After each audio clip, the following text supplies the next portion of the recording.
Hi, I'm Amanda Zerbini and I work at Cal-a-Vie Health Spa in the beautiful hills of Vista, California. Today I want to teach you some techniques that are amazing self-care remedies to release all the tension that you've been locking up in your neck and shoulders, maybe your mid-back, maybe your lower back, maybe your hips. So we're going to sweep on down through the spine. We're going to work with yoga tune-up tools. These are the role model balls, and we're going to work with the small ones, the classics, as well as at least one alpha ball.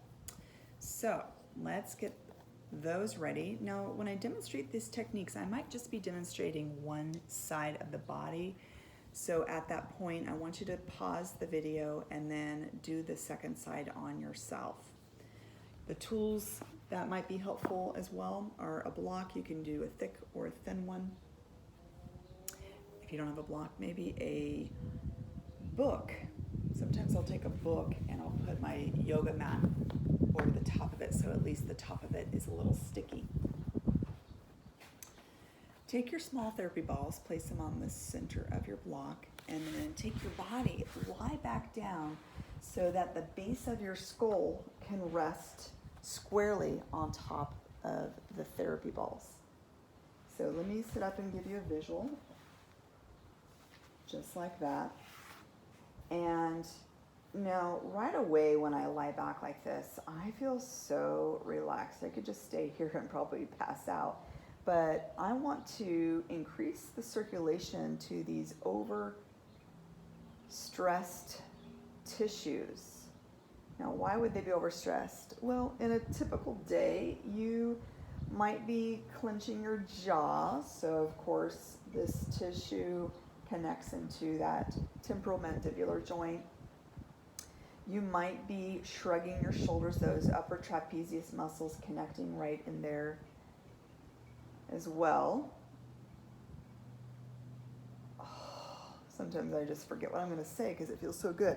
I'm going to lift my head and turn it to one side. Now I have one ball right behind my ear on the base of my skull. And now I'm going to circle my head around and breathe. Now the deeper and the lower, the slower the belly breaths, the more beneficial for your nervous system. At any time, if you feel that the pressure's too much, it's causing you to kind of wince or grip or even hold your breath, that's a sign that you're probably using too much pressure. So always opt out for lighter pressure so you're able to breathe. Okay. Now, again, do the second side. Next placement, I'm going to take both of these small therapy balls out of the tote, and right away you'll notice that they're rubber, they're grippy, they're pliable. Now the grippiness allows for better slide and glide of the tissue, similar to myofascial release. The pliable is awesome to get into the smaller nooks and crannies of our joints or our bones that have some locked up tension. So I'm going to take the block and I'm going to place it beside my body. The small therapy balls are now going to come to the very tops of my shoulders. I'm tapping the tops of my shoulders. I'm tapping the shoulders. That's where I'm going next. But let me give you a visual. They're right here. They're about as wide as a backpack strap. And I'm going to place them there, lowering the head down. The hips can either stay on the mat, down on the ground, or you can bridge them high. Now, depending on where the ball placement is, the bridge or the lifting of the hips will either increase the pressure or lower the pressure. So you'll want to play around with that. Now again, check in with yourself. Can you breathe? Are you able to relax and breathe?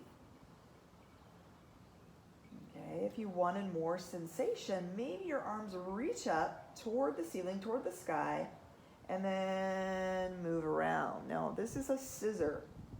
This is a pin and stretch technique.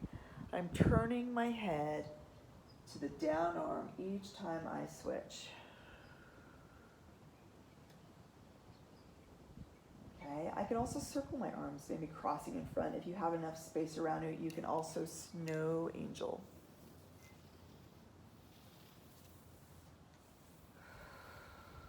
Okay, I'm going to place the block back down, and then I'm taking the therapy balls, I'm rolling them together. Whoop, there goes one of my therapy balls off to the 500 acres.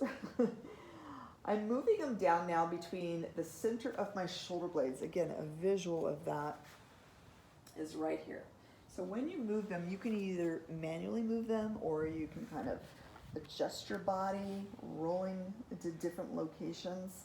But right at those mid-rhomboids between the shoulder blades, I'm going to dock them there, and I'm just going to rest and breathe. If at ever you find that you're holding your breath is most important. The other techniques that I do, the moving of the arms, those are secondary. So just breathe. Feel your rib cage expand. And then relax. This is the respiratory diaphragm that wraps around the bottom edge of the ribs. It's like a big disc, a big frisbee that connects the front side to the back. And when I breathe this slow and sense my belly swelling with the breath, it's the contracting of the respiratory diaphragm that plunges the belly outward. And then as I exhale, it gets vacuum sucked. This respiratory diaphragm presses on the lungs and causes that exhale. This muscle is super important. I would say it is the most important core muscle that we have. But along with it, as we breathe with this muscle, it's stimulating the vagus nerve, which connects our brain to our gut. And we heal better when we're in a down-regulated state. By stimulating this vagus nerve, it's telling my body to calm down. So again, either stillness or play around with different techniques, maybe chugging up and down, maybe circling the arms, or just stretching the arms back over your head and just breathing. Ribs expand on the inhale. They knit back in on the exhale. And then again, feel free to do just one placement at a time, but just so I can show you, one of the most magical trigger points are these lower ribs. Now to find them on your front body, palpate those ribs where they meet each other in the center of the bottom of the sternum. This is the xiphoid process. Dock them on the very back spot. For women, it's at the bra strap line, so below the chest. Hands connect to the lower ribs. Find the breath. Playing around with the retention of the breath, either at the top of the inhale, holding that breath, or the bottom of the exhale. Again, calms the nervous system. If the pressure is okay, you can reach the arms up, and you can also take them back behind you. This is tractioning my whole rib cage, moving it away from my lumbar, away from my hips. For people that have a really compressed lower back or sacrum, this is really important to do, to decompress, to move the ribs away from the hips and just breathe. Now I can stay here for a long, long time, but again, just to demonstrate, I'm going to show you next location.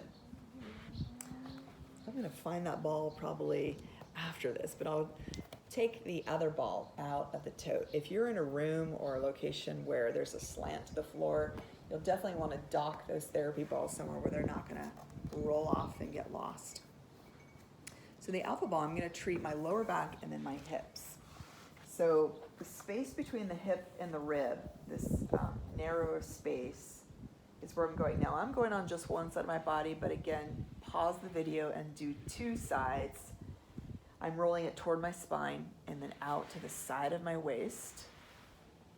It can be very tender because this is where our kidneys are as well, right below those lower ribs. So if it's too much pressure, take a block, a bolster, a towel, anything that you can to prop your hips up. Even a second ball will help. And settle in and breathe, or mobilize by shifting cross fibers. So as those muscles run up and down from the ribs to the hips, I'm strumming it like a big guitar string. Or sustain pressure as I rest, maybe drape the knees and hips to one side, and breathe.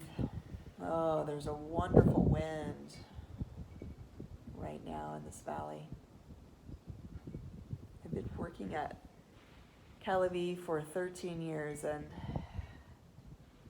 this is during the COVID-19 right now, so we don't have a lot of guests here this week, allowing me a little bit of time to teach online. Now take that therapy ball and roll it now to the top of your hip. These are the hip abductors, the muscles that move the leg away from the midline of the body. I'm rolling it toward my sacrum and then out to the side of my hip. I might lean in and just breathe.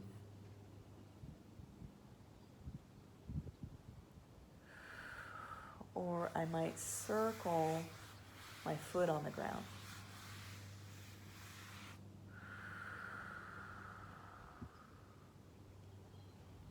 Spend as much time as you need to on these areas. Taking your time, allowing circulation to flood the tissue.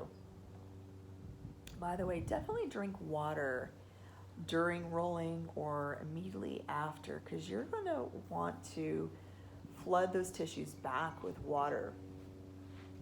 I like to think about it as a dry sponge that we can find at the kitchen sink. When we first take that sponge, we might submerge it under water and notice that it's going to absorb water, but it's not going to absorb its full potential of water until we start to massage and pump those cells of the sponge, and then all of a sudden the sponge expands.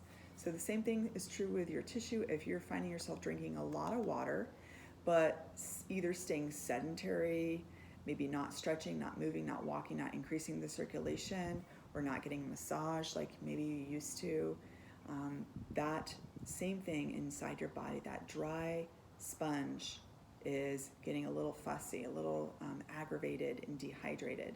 So massage, water, nutrition, that's a whole nother lecture for the dietitian, but you get the idea.